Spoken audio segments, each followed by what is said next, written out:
Hey everybody, welcome back to Play Casket with your hosts Paraka the Goblin and Ghost your co-host. And this one is going to be a Halloween special. Actually, we're gonna do some spoopness now. We're actually, I'm kind of excited about this. I get to talk about myself for an hour. No. I'll talk about myself while I touch on myself as I look at myself as I exercise myself. But, ghost stories, yeah. Yes, ghost stories. Or paranormal stuff. Yeah. Mostly spooky stuff, right? Just spooky times. We're basically going to be very basic bitches about it. We're going to read some Reddit reads. We're going to have some comments about them, like what we think about them and stuff. But we're also going to share some of our own personal stories. Yeah. And I'm pretty sure Ghost has plenty of them that don't actually involve him. No, but I got one time I said boo, and I scared myself. But we're gonna go with it. We're gonna do what we can. But we're gonna go ahead and jump right on into it. I believe I'm probably gonna be doing a lot of the reading because apparently I'm far more emphatic about it. I tended to do monotone, but I like I get very serious into it. That's also why I like top 15s though. Number 15, Burger King foot lettuce. But everybody busts his balls for that. But I like his style. Like it's his brand now. You like don't get rid of it. I like it. Yeah. So no, we're gonna have our own brand eventually. Maybe it's just because we're just two characters and nobody really knows why I'm locked in a mausoleum with a bunch of people who are haunted, and I'm just playing video games with them because I have nothing else to fucking do. Anyway, let's go ahead and read on. So we got this one. What is this about? I think it was one of the paranormal ones. Okay. From Sammy Solomon, 8 years ago. 8 years old. We're just gonna do it. We're just gonna read it now. So there's an abandoned house next to mine. The previous owner moved out to California 25 some odd years ago. And it never sold. It got a flashlight. So I got a flashlight, gloves, and pushed the window open and went inside. Starting with the basement. In the basement, there was a grand piano. It still plays, but not very much. It's pretty out of tune. Old World War II type stuff. What seemed to be a signed Elvis poster. Some other really cool shit no one ever would leave behind. There's basically a whole story in that basement, including broken wedding picture frame and instruments all over the place. On the main floor, there was an unmade bed, molded food, and a fridge. With the fridge and on the stovetop, half-empty beers turned solid. Lights still hadn't been turned off. Then I started walking upstairs when I heard crying from one of the side rooms. That's when I freaked the fuck out, and I haven't been inside since. I don't know if that's haunted, but like, what if that crying is the reason why they left? Like, think about it. Like, they own the house and they can't find that crying. Yeah. Like, what? Nope. We're gonna go ahead and dip on out. Yeah. Right. Oh man. That'd be kind of creepy, right? So we don't know much on that context, but like that's just. You better pay rent. Right. If you're staying in my house, you better pay rent. Yeah, like those ants and spiders in mine. In this damn mausoleum. Now what about cobwebs? Well, that kind of reminds me of your story too. When yes, one of the big ones that I've had actually. Back before I got locked into this place, one of my old jobs was we were just clearing out a bunch of like evicted places, so we just cleaned them up. A lot of times it's just a bunch of like people who fell behind rent because they got addicted to drugs and stuff like that. So you always have a bunch of like drug paraphernalia and stuff that we'd clean up, and we would sometimes need somebody who actually has like hazmat equipment for that stuff. But this one was kind of an odd case. About halfway to one of the college towns in our state, you just take a left, and it's in a very rural area. But one of the one of these roads, you get to kind of a like mansion-like neighborhood setting, but they have like acres of yard, right? So we get to one and we start prepping up and stuff. We finally open the place up, and it's immaculate and well furnished. Like, and again, very. you guys clean the houses to get them Yeah, ready? we basically get them ready for like resale and stuff like. So banks basically pay us or landlords pay us, and we kind of remove the stuff. Yeah. That's basically what we did. Okay. And it wasn't all that exciting. It was pretty boring, but it was immaculate. It was a huge, gorgeous house, but it was immaculate, and that already gave me an unsettling feeling, right? And I even told him like, dude, this doesn't feel right. Like I don't. There's something. And the other guys, they're not. They're not even superstitious. They don't care. It's like whatever. Job's a job. They don't really. They haven't ran into something spooky before. Well, we get to the kitchen. Kitchen's filled with rotted food, like all the way rotted out. Like it's not even rotting. It's done doing that. It's all musky. It's old. It's bones. It's like It's all liquid.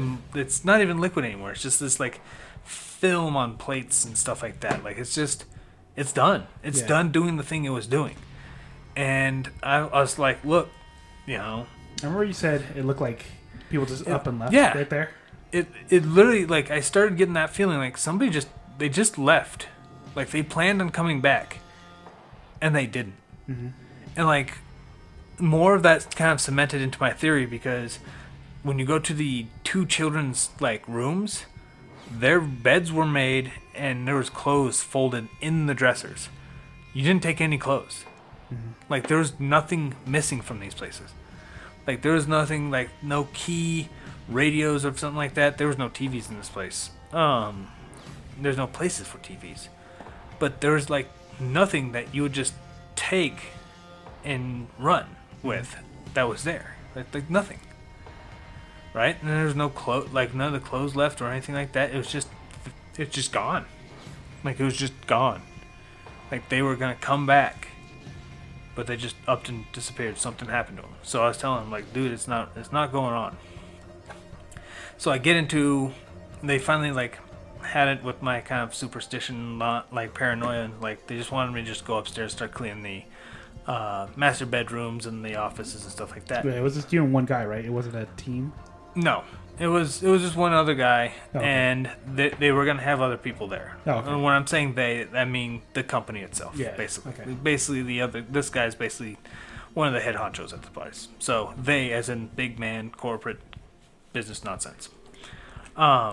So I go upstairs, and there's this big master bedroom. When you walk in, immediately to your left is a entryway of two entryways to this big long bathroom that has another opening on the other side of the master bedroom. So just deeper into the master bedroom. But so there's two entryways, but then there's a door that leads out, right? And of course, the furthest part of the bathroom has a mirror that just reflects down the hallway, right? So I start cleaning it. I'm dusting off stuff, and I'm starting to pack up all their like clothes and belongings and all that. That's what we're supposed to do. And I started getting into cleaning up the dust and the stuff in the bathroom. And I spray it down. And I start wiping down the window, and I started like The mirror? the mirror. Yes, sorry, not glass. The things, Yeah. glass that does the reflections. So I'm starting to clean it up, and I'm noticing, because I wasn't paying attention at first, but I started like noticing something off with my reflection. Like it wasn't reflecting exactly. It looked like it started trailing me. So it was like following my actions. So I started doing broader, more complicated actions, and as I was doing that, it was like slowly like trying to track down what I'm doing.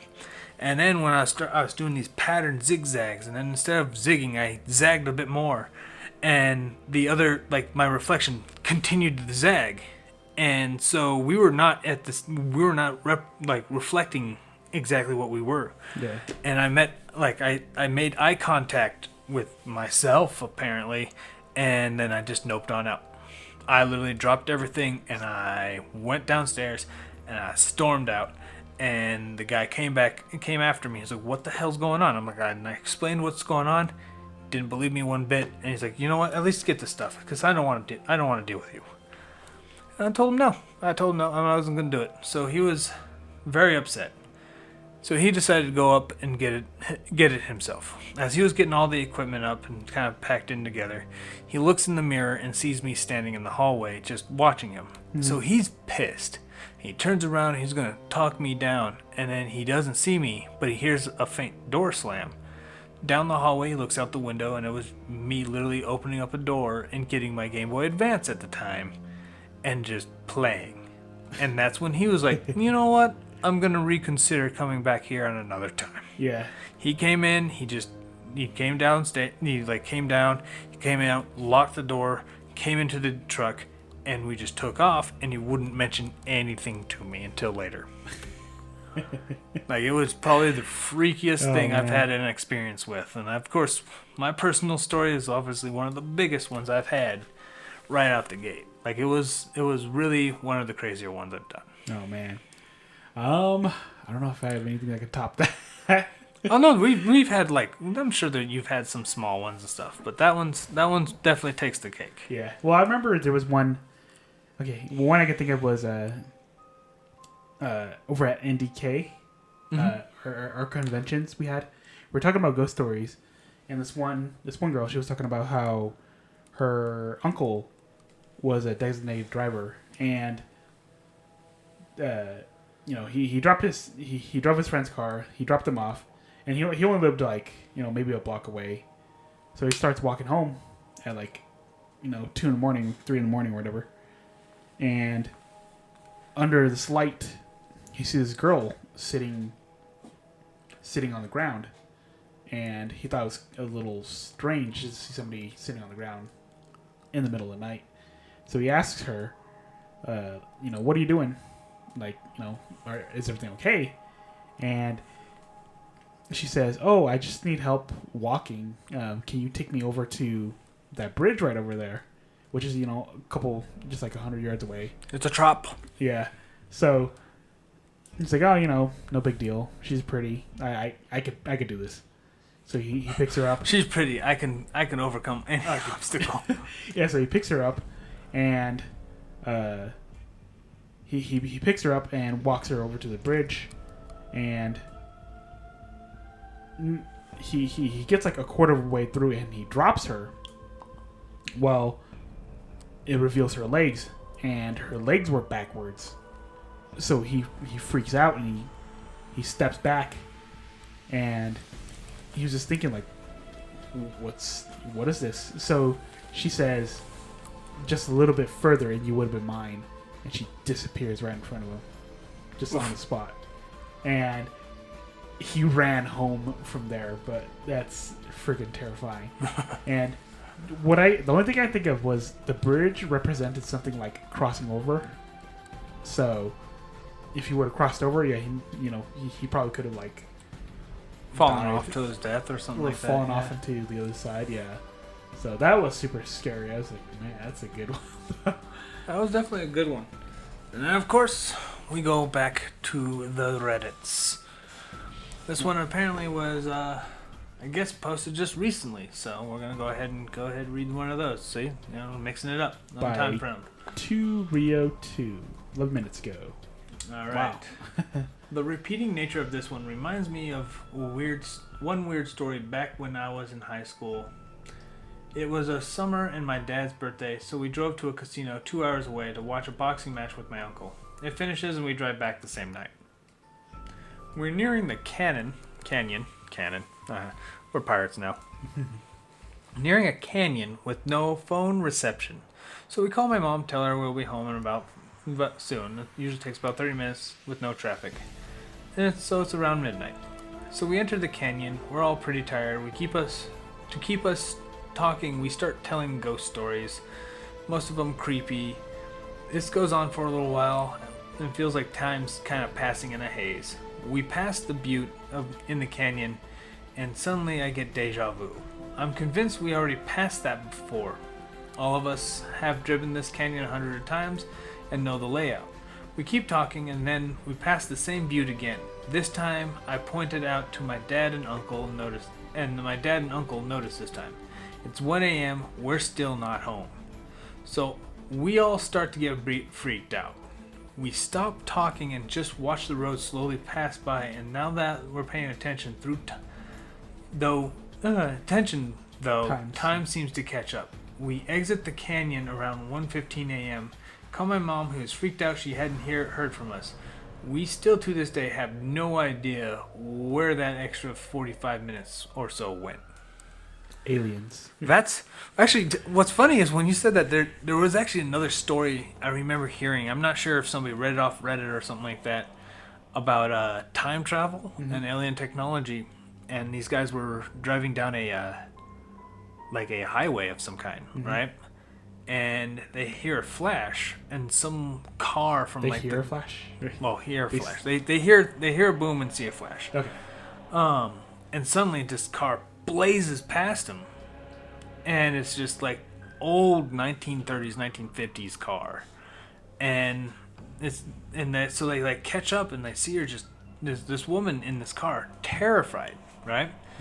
So they ask her to pull over, and we're gonna go and talk to her and stuff, see what's going on, why she's so terrified.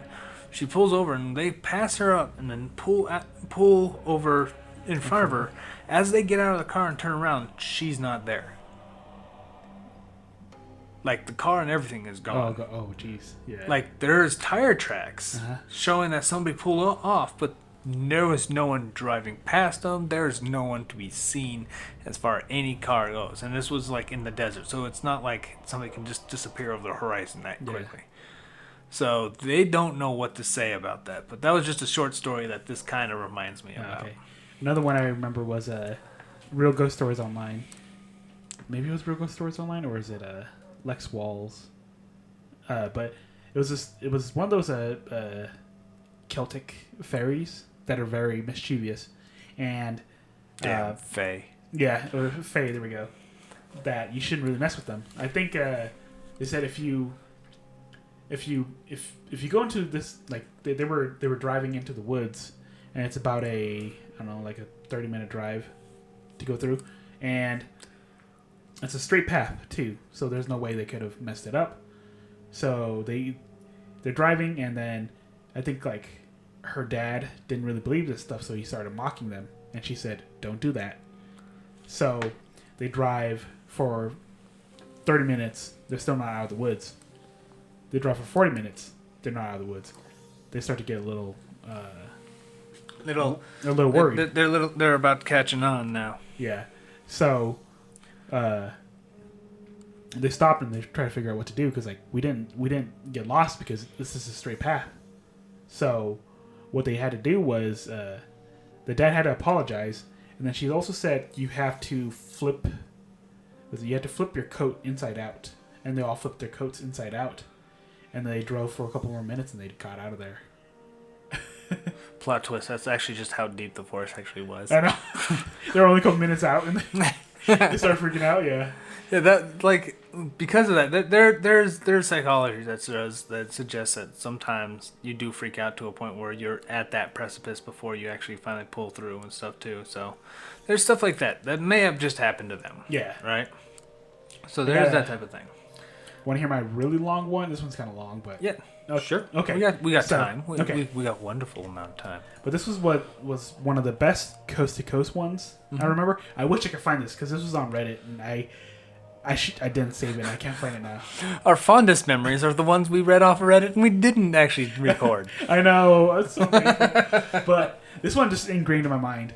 So it was on Coast to Coast, and the guy who wrote it in couldn't find the recording either, though. So this is a transcript of what I read and what I remembered.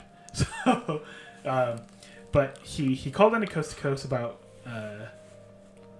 was it like aliens or something like that, right? And like time travel and stuff. So he was talking about how when he was in the Navy, his friend, so they went out to sea for like 3 months or something like that, or however long it takes, and there's you know everybody on there, and like I think from like 2 hours at a time or 3 hours at a time, his friend would just disappear. And so one day he sees his friend, and he's hoarding Skittles. and well, just to like get out of duty, and his friend would just disappear for like 1 or 2 hours. So he asks him, "Dude, you got to tell me where your hiding spot is, because like if you're hiding that well, because like he could look everywhere, because like when his friend disappeared, he would search the ship, and like you got to tell me where your hiding spot is." So we just hang out. So he says, "Oh, I hang out with my friends," and he's like, "What do you mean?" "Well, my friends take me on my. If you ever want to meet my friends, I'll show you." And I think like it was really weird, just the way his friend would say it.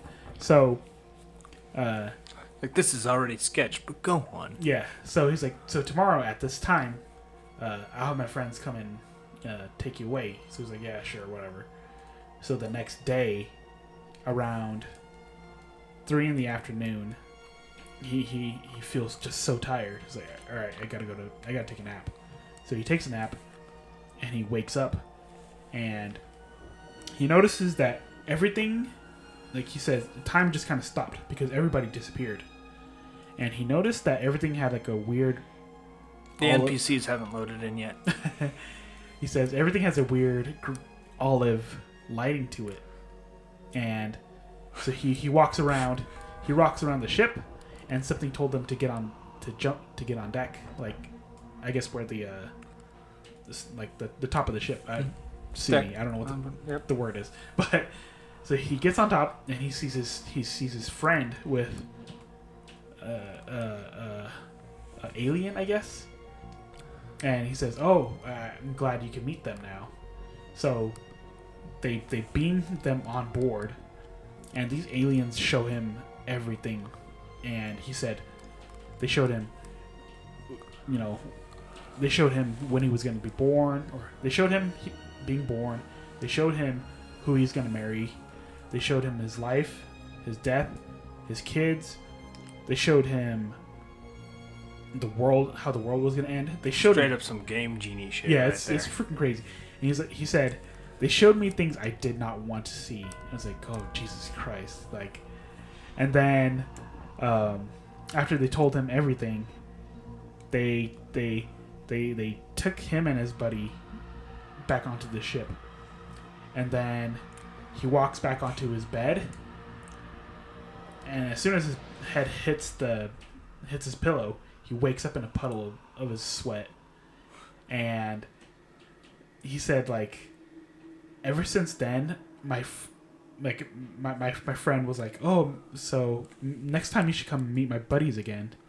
And he was like, my friend was never the same after that, because he was so creepy. I avoided him like the plague, and that was like the call from the coast to coast. Wow. That I remember. Yeah. I should definitely do some digging on that as well. That kind of sounds kind of crazy. But no, I don't think I've had many things that were like technical creepiness when I ever read. But the weird super paranormal time travel stuff is the only things I've ever read, even in Reddits and like Newgrounds forums and stuff like that back in the day too. Those were kind of interesting. But back now, we're gonna go ahead and read another 8-year-old Reddit. This actually kind of ties into another one I'm gonna have a good segue into. Okay. So let's go ahead and jump right into it. By All the Cheesecake, 8 years ago. All right. My dad died of cancer the day I turned 16, after about 2 weeks in a coma. It was really fast, less than 2 months between diagnosis and death. He died in the house. We had a hospice attendant, and my mom was very good about seeing him in those final days. Anyway, a lot of weird shit happened after he passed, but the one that still freaks me out is when I think about it happened about 12 hours before he took to bed for the last time. He was in our living room, napping on the couch, while my mom was in the kitchen cooking. No one else was home. Suddenly, he jerked awake and started shouting for my mom in a very loud, agitated voice, clearly angry with her. "Beverly! Don't do that. Don't ever do that again." She ran into the room, alarmed, and asked what he was asking about, and he said, "Don't do that. Don't walk past me like that in that long black wig." Sometimes I think he saw death. And we'll probably post a link about more of that person's story too, because it gets pretty heavy. But I think that highlight was actually kind of cool. Yeah. Going into the segue, it actually is kind of reminds me when I was roughly about 13 years old. We were hanging out with some friends and stuff, and most of the friends were actually more for my brother. Mm-hmm. And they were hanging out that, he was the cool kid and I really wasn't. I kind of like slagged behind, but it's just because I was just not interested in their group talk, right? So they're walking up ahead, and then suddenly, as I'm like kicking rocks and stuff on the way down the street and such, I started noticing like it getting darker. It was already like 8 o'clock at night. It was already dark. Like it was actually officially night. Mm-hmm. But I started noticing like lamppost lights were dimming. Yeah. Like really dimming. I'm like, what the hell's going on? And suddenly like it starts to just eclipse until I only see like these red hot coils from the actual source of these lampposts. Mm-hmm. And I start freaking out because this was it was unfathomable to me at the time. Like, what's going on? So I ran like forever. Like I just ran all the way straight home. I ran past them. I yelled at them to run. So they didn't even like think twice. They ran too because they were thinking there was something that was going to happen. Mm-hmm. I remember there's this long bend right around this one park that we have before it turns into one of the neighborhood streets where we walk across this street, across the main street, and then back to our houses. As that bend goes, you can actually kind of look behind you a lot better. And I started seeing this weird cloaky smoke with these like long tendril hands and this like face that was kind of elongated but not too much. It was kind of really weird. Mm-hmm. And it was moving smoothly and staccato-ly, like very sharp movements and stuff. It was like moving just a weird way that I've never seen something move before. It was really weird. And it grabbed one of the lampposts and kind of swung itself down one of the streets. And when it did that, like everything just started to kind of lighten up again in that area. And as we finally get home, like we get across the street where I feel like we were safe, we actually hear an ambulance pass us by, like over the one street over, and go down to the park where we just were. Oh, jeez. And to this day, I think I probably just saw the Grim Reaper take somebody's life. Oh, wow.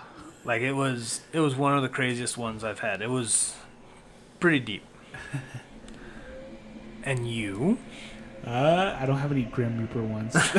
Well, it doesn't have to be Grim Reaper. We're not picking things for themes. I'm just saying it was a great segue to one of the stories I had. Okay. My mind's gone blank. The end, right? I'm a ghost. Boo. Yeah. I haven't been dead for so many years now, right? So many. You won't even know. Yeah, no. Well, then I guess that was the end of our little horror story. Yeah. But yeah, no, this is a nice little Halloween thing. I feel I love ghost stories. I wish I could do this every day. we might be able to do some more. Okay. We'll see what we can do. See if everybody likes it or not. Yeah, if you all like it, we'll probably follow it up. We'll probably do some summer ones and stuff too. Who knows? Maybe Christmas horror ones. Just it's ghost stories, but with snow. Yeah.